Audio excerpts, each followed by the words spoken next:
Hello, everyone. My name is Ahmed Abukhater. Thanks for the invitation and for your time today. Today's topic is planning our future, desirable, efficient, and sustainable. And I will be presenting some of the challenges that we face today and opportunities for us to be able to achieve sustainable future. First, let me start off by talking about some of the challenges we face today. Then we'll introduce the sustainability framework and ways to operationalize it.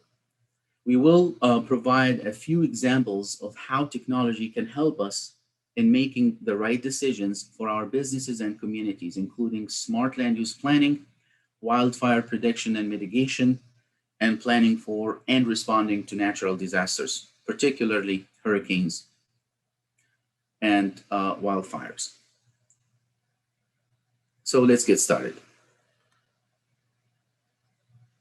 The world is changing so quickly today, creating new realities and new challenges for us. And with challenges come opportunities that we can all cherish. We are an urban species, meaning that more than 50% of the world's population lives in cities and urban areas today. And in this context, we have two competing factors.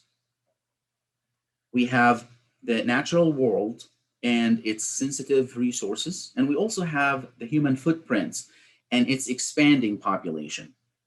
This combination resulted in many complex urban and environmental problems, such as climate change, waste production, and pollution, and increasing desertification. So we are being challenged today on a whole new biblical scale, both locally and globally. And those problems are all too familiar.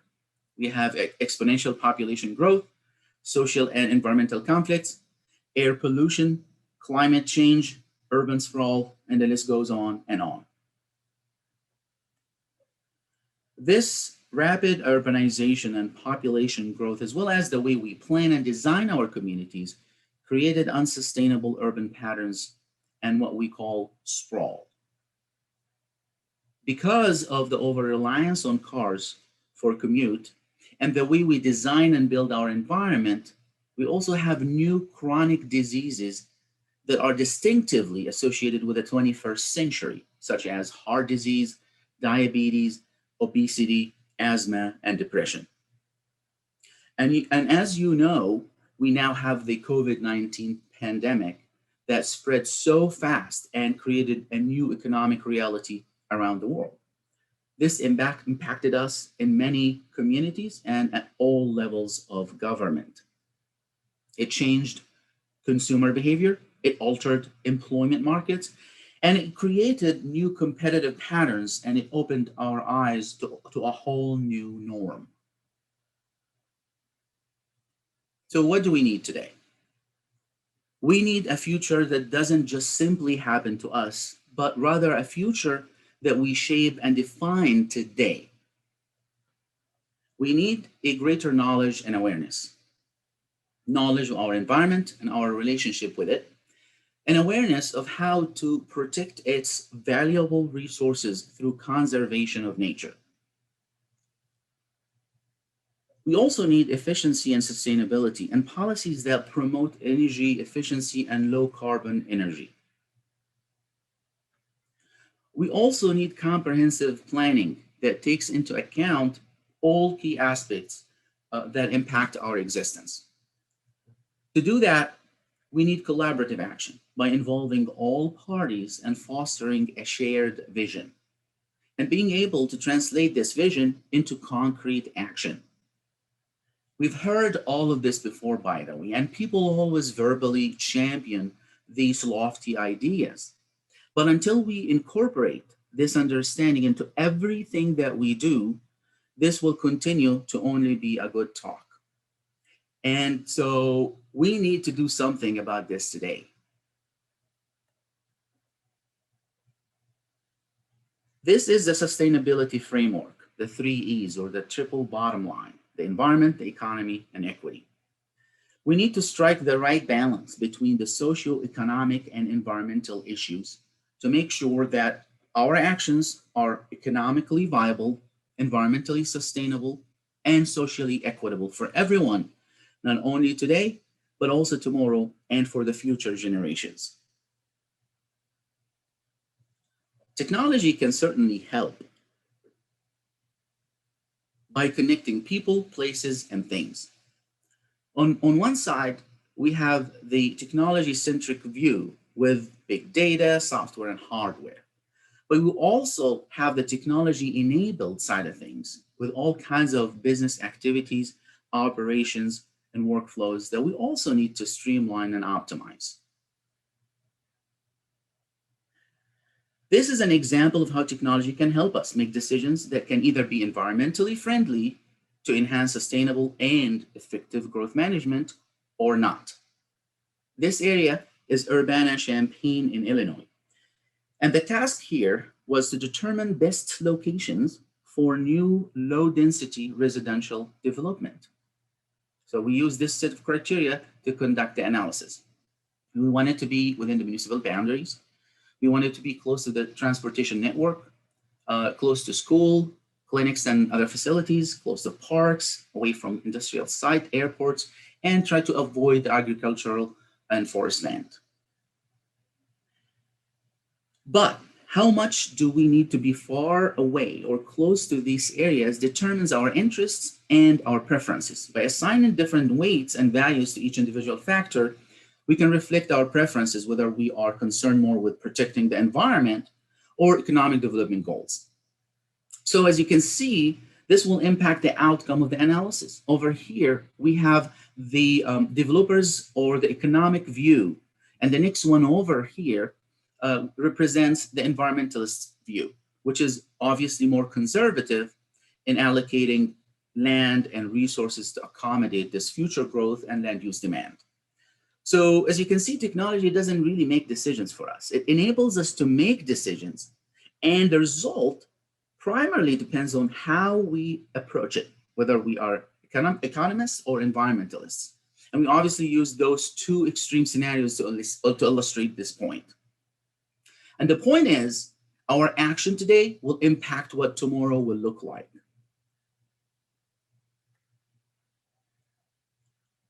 Let's take a look at another example of predicting and responding to natural disasters, particularly wildfire and hurricanes, and starting with wildfire.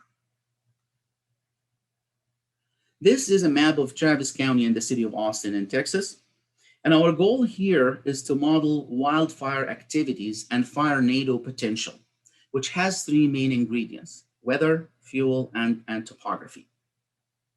We looked at severe drought patterns, low precipitation, high forest density and canopy covers, and obviously flammable trees and brushes and dry vegetation. We also looked at steep slopes. Obviously, fire travels uphill faster. Also, wind speed and direction impacts it, and high elevation.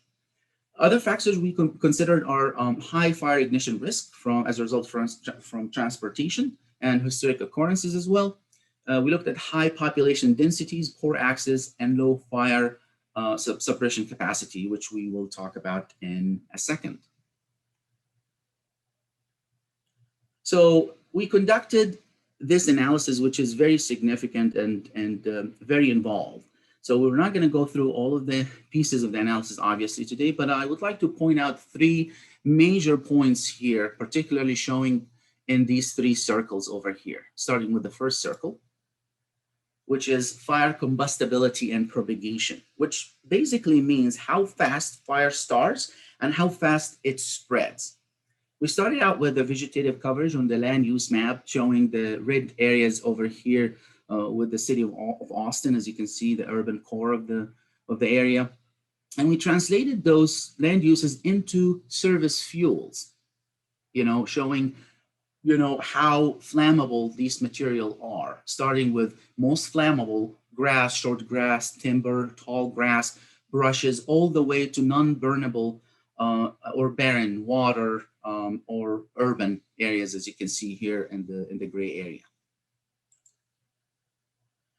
We also looked at the risk analysis that comes as a result from different aspects, particularly transportation-initiated risk. We know that people drive cars. There's fire risk from exhaust and fuel, as well as throwing cigarette butts outside of the window. So we looked at the transportation network and road density, and modeled the ignition risk probability.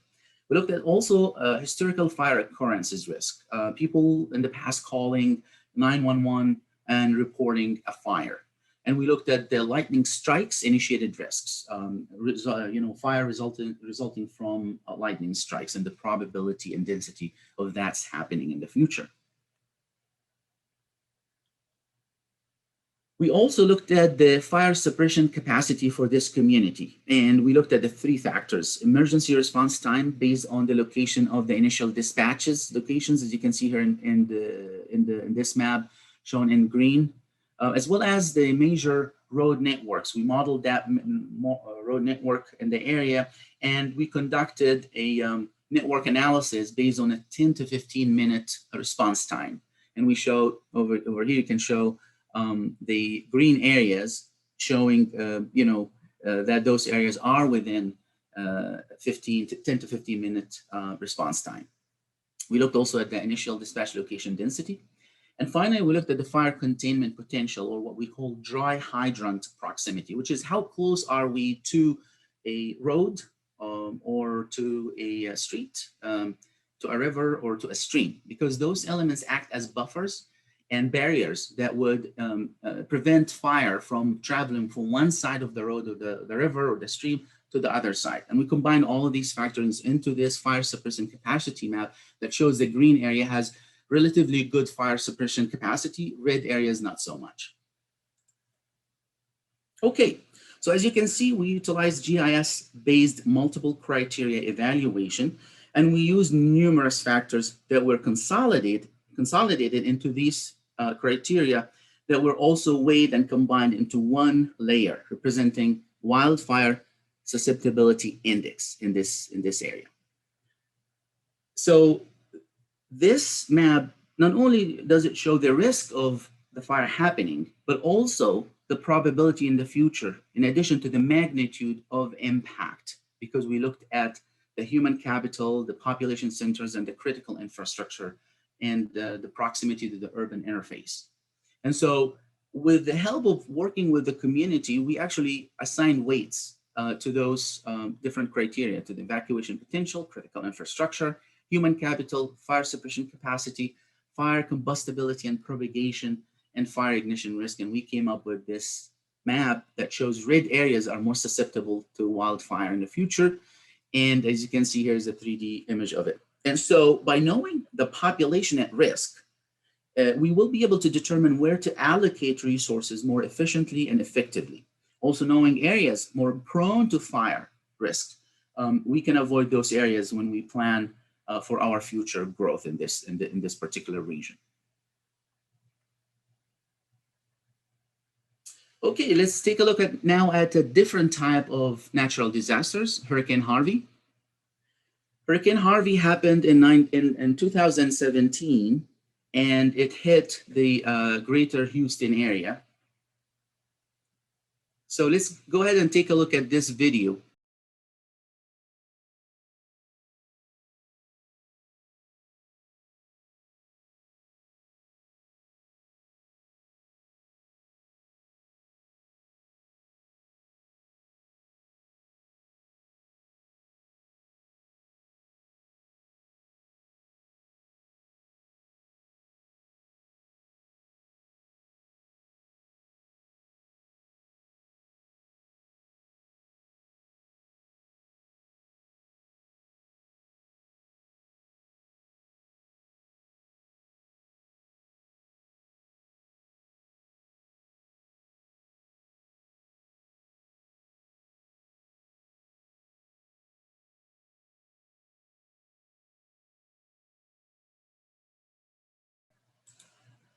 Okay, so to give you a glimpse of the magnitude of this hurricane, let's take a look at some area imagery from Digital Globe to show the before and after the storm view of some of the Houston's hard hit areas.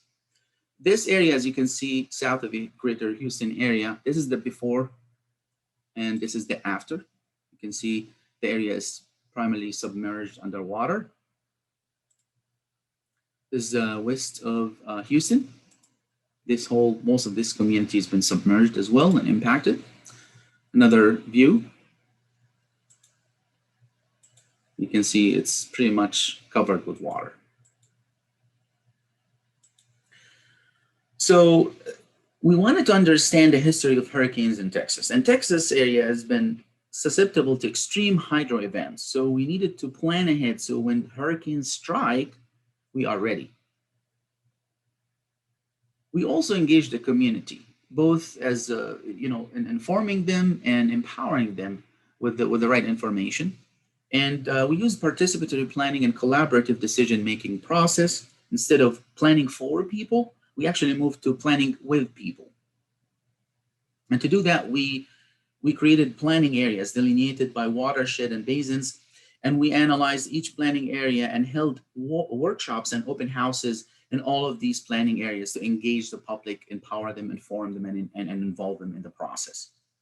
And we learned that there is a phenomenon going on there. It's called relative sea level rise, which is a combination of the global climate change that resulted in sea level rise, plus the soil subsidence in Houston as a result of extracting oil and groundwater. Actually, someone from some of these workshops actually came up to us and said that 30 years ago, when he looked outside of his window, he could see the window of their neighbor's house across the street. Now, 30 years later, he can see the top of their neighbor's house. That's because the fault line runs right in the middle of the street.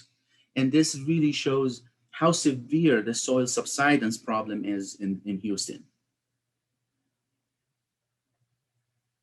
To make sure that this information is accessible and disseminated to the public and everyone who's interested in it, we created a digital atlas and we shared it with everyone who's impacted and interested.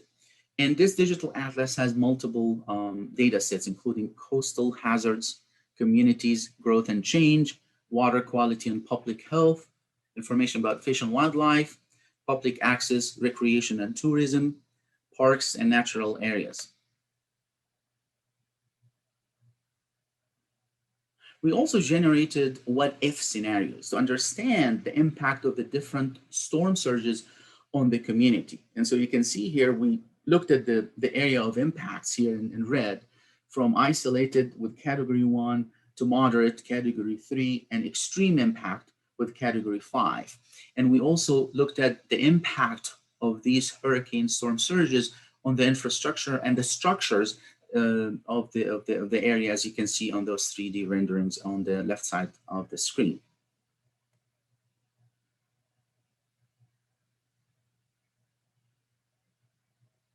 We also created three-dimensional models to educate the public on and show them the impact in three-dimensional environments, category 1, 3, and 5.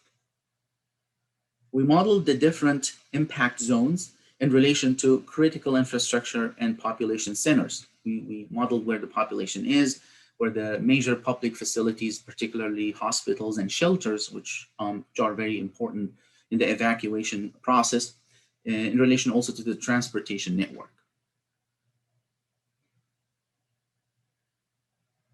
Using 3D simulations, local, state, and federal government agencies could generate different options and what-if scenarios based on the intensity of the hurricane surge, as well as overlay the results with the spatial morphology of the city streets and evacuation routes.